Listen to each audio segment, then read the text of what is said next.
흥신소 사람들은 물론 자기한테 이걸 알아달라고 부탁한 사람이 북한 공작원이라는 것을 몰랐죠. 또 누구한테 부탁을 했어요? 교도관한테 부탁을 했어요. 또 경찰관한테 부탁을 했어요. 이 두 사람으로부터 알아가지고 북한 공작원한테 이한열이가 어느 아파트에 산다는 것을 알려줬어요. 그래서 총을 받고 죽었어요. 이한열보다 김현희는 김정일이가 아마 10배는 더 죽이고 싶어 했어요. 그러면 김현희가 살고 있는 집을 공중파에서 이렇게 노출시킨 것은 북한 공작원 암살단을 길잡이 하는 거하고 뭐가 다릅니까? 이게 앞으로 청문회에서 밝혀져야 될 몇 가지 사안들이 국정원이 조사를 한 거 보면 뭐 기가 막힌 조사가 다 많습니다.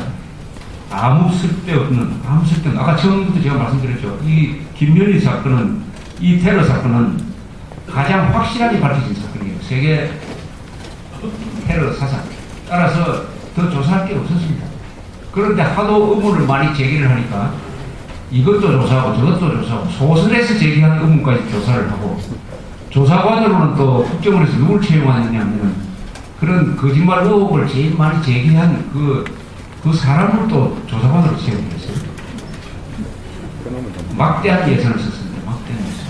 결론은 뻔하죠. 해는 역시 동쪽에서 뜨더라고요. 해는 서쪽에서 뜬다는 주장이 있어가지고 조사를 해봤더니 역시 해는 동쪽에서 뜬다는 사실이 확인되었습니다 하는 유료의 발표문을 내놨어요. 이런 것은 국가가 하면 안 되죠. 이것은. 국가가 하면 안 됩니다. 아니, 국가가 느닷없이 코페르니쿠스가 죽은 지가 벌써 한 600년이 지났는데 해가 지구를 도느냐, 지구가 해를 도느냐를 증명을 하기 위한 조사를 한다고 하면 그 나라는 저 중세 암흑시대의 나라하고 마찬가지 아닙니까? 이런 짓을 2004년에 대한민국이 했어요. 그것도 국정원이 했어요. 국정원이. 이것은 앞으로 친일 조사하는 것 이상으로 반드시 이 책임자를 받아내야 됩니다. 다행히 이 정권이 바뀌니까 지금 한나라당에서 이걸 청문회를 하겠다 이렇게 나와 있습니다. 청문회를 제대로 할 배짱이 한나라당에 있는지 없는지 저는 확신을 쓰지 않습니다만 이런 것이 바로 청문회감이죠. 이런 것을 해가지고 어떤 사람이 김현희를 말살하려고 했느냐. 이 세상에서 참 재밌는 일이 한국에서 많이 벌어지고 있어요. 지난 11일 날 김현희 씨가 여기 와가지고 이야기를 했습니다. 한국신문에는 뭐라고 보도됐느냐. 제일 큰 제목이 나는 가짜가 아니다. 김현희 씨가 나는 가짜가 아니다라고 했다는 보도가 나왔어요. 그게 좀 더 일면톡으로 나왔어요. 웃었지 않습니까? 김현희 씨도 그렇게 이야기했습니다. 그 질문을 하니까 내가 범행을 한 지가 20년이 흘렀는데 그동안 뭘 했는지 모르겠다고 그렇게 얘기했습니다. 나는 가짜가 아니다라는 이야기는 1988년에 김현희 씨가 했던 이야기고 그걸로 끝이 나야 할 이야기인데 20년이 지나서 똑같은 이야기를 김현희 씨가 했습니다. 그 지난 20년의 대한민국은 시간이 정지됐다는 이야기죠. 또는 시간이 거꾸로 갔다는 이야기죠. 거꾸로. 그러니까 대한민국이라는 이 나라는 좌익들 때문에 어떤 짓을 지금 하고 있느냐 하면은 아무 필요가 없는 논쟁을 하고 있습니다. 아무 필요가 없는 논쟁을 하고 있습니다. 그러니까 대한민국의 정통성이 있느냐 없느냐 하는 논쟁을 하고 있습니다. 대한민국과 북한 중에 어디가 정통성이 있느냐 논쟁을 하는 것은 악마와 천사 중에 누가 좋은 사람이냐 하는 논쟁을 하는 것과 똑같은 거예요.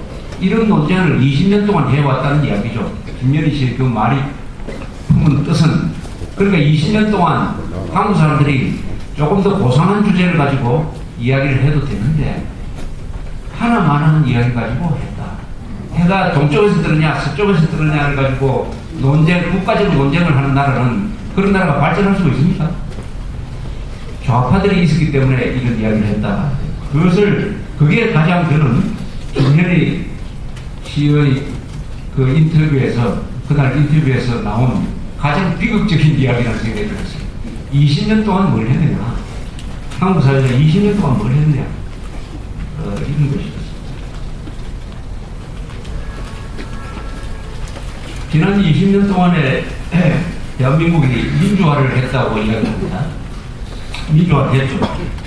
그 민주화에는 여러 가지 그들과 이 여러 가지 이 영역이 있습니다. 잘된 것도 있고 못된 것도 있고. 전체적으로는 민주화가 잘 된 거냐 하면은 어떤 판단을 해야 되겠습니까? 결국 이것은 이 과정은 불가피하다. 이렇게 우리가 판단할 수밖에 없습니다. 여러 가지 지금 문제가 많지만은 그러나 우리가 지난 20년 동안의 민주화의 과정을 통해서 하나 확인한 게 있어요.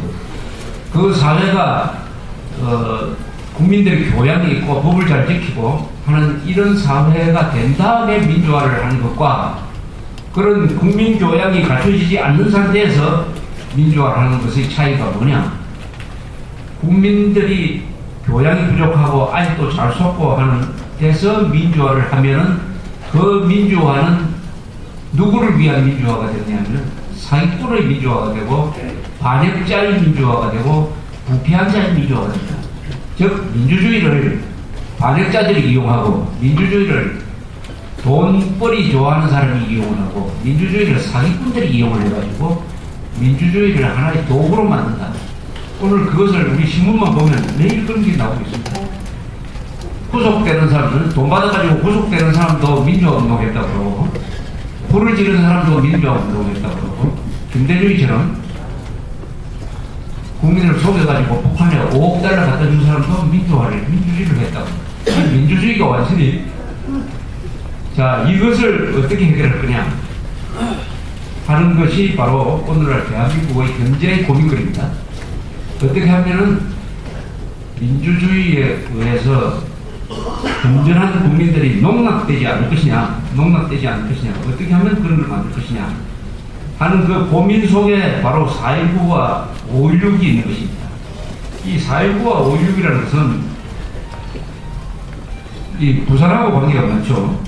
4.19는 원래 시작이 3.15 부정선거에서 했으니까 1960년, 지금으로부터 49년 전입니다. 그래서 그게 3월 15일, 흔히 3.15 의거라는 것이 생기고 거기에 경찰관이 발표를 해가지고 한 15명 죽었습니다. 그것이 부산 지역으로 파급이 되고 이게 서울로 올라가가지고 크게 터지는 바람에 이승만 정부가 물러났습니다. 그 1년 뒤에, 바로 그 1년 뒤에 이번에는 군인들이 나와가지고 사회를 싹 정리를 해버리고 정권을 잡아가지고 5.16 군사혁명을 만들어냈습니다. 지금은 4.19를 떠받듭니다. 4.19를 학생 억울하고 하고 헌법에도 넣고 해가지고 떠받들고 5.16은 죽이는 그런 풍조가 됐습니다. 그러나 이 5.16을 일으켰던 박 대통령은 5.16은 4.19 정신을 이어가는 것이다 하는 생각을 하고 있었어요. 그래서 이 4.19와 5.16을 어떤 관점에서 정리하느냐 하는 것은 오늘날의 대한민국 역사를 보는 것과 굉장히 밀접합니다. 그 점에 대해서 제가 그동안에 생각했던 것을 한번 말씀드리려고 합니다. 이 4.19라는 것은 학생혁명이라고 저는 이야기합니다. 물론 학생혁명이죠. 학생들이 주도가 되는데 어떻게 보면 고등학생이 주동을 했어요. 지방에서는 고등학생이 주동을 하다가 서울 가서 대학생이 주동을 했어요. 그 다음에 이 4.19가 성공할 수 있었던 것은 언론과 군인이 있었기 때문입니다. 당시에는 이 이승만 대통령은 언론 검열을 하지 않았어요. 전쟁 중에도 언론 검열을 하지 않는 사람입니다. 자기를 비판하는 신문을 하나 문 닫게 했죠. 경향신문을 문 닫게 한 것 빼고는 언론에 대해서는 이 사람은 거의 무한대의 자유를 주었습니다. 따라서 이승만 시대를 우리가 독재라고 이야기할 수 없는 것이 독재 정부를 거의 무한적으로 비판할 수 있는 언론이 존재하는 것은 그건 절대 독재가 될 수 없어요.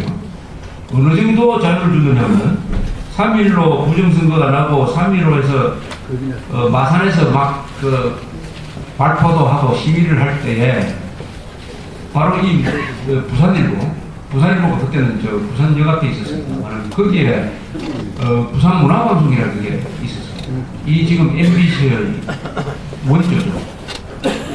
그 라디오입니다. 라디오. 그때는 라디오 방송이 민간 방송으로서 이제 처음